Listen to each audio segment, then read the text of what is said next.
નમસ્કાર દર્શક મિત્રો, જનાર્પણ ન્યૂઝમાં આપનું સ્વાગત છે। વાતાવરણમાં અચાનક પલટો, ગાજવીજ અને પવન સાથે વરસાદ। જબુગામ નજીક રસ્તે ચાલતી પિકઅપ પર ઝાડ પડ્યું। છોટાઉદેપુર જિલ્લાના બોડેલી તાલુકા સહિત જબુગામે અતિ ભારે પવન ફૂંકાયો હતો। પવન ફૂંકાતાની સાથે જ વીજ પુરવઠો ઠપ થયો હતો। જ્યારે પવન ફૂંકાયો તે વખતે જબુગામ અને સુસ્કાલ વચ્ચે મોટા વૃક્ષોની ડાળીઓ રોડ પર પડતા વાહન ચાલકોને ભારે હાલાકી પડી હતી। જેમાં જબુગામ એચપી પેટ્રોલ પંપ પાસે એક પિકઅપ ગાડી પર એક સૂકું વૃક્ષ પડતા અકસ્માત સર્જાયો।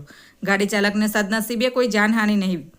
બનાવની જાણ થતાં જબુગામ પોલીસ વિભાગ સ્થળ પર પહોંચી ટ્રાફિકને નિયમિત કર્યો હતો અને વૃક્ષની ડાળીઓ ગાડી પરથી હટાવી કામગીરી જબુગામ તથા કુકના રાનફળિયા જેવા આસપાસના ગામના લોકોએ સ્થળ ઉપર આવી મદદરૂપી કામગીરી કરી હતી અને ઝાડથી પડેલી ડાળીઓ રોડ પરથી હટાવવા માટે મદદરૂપ થયા હતા।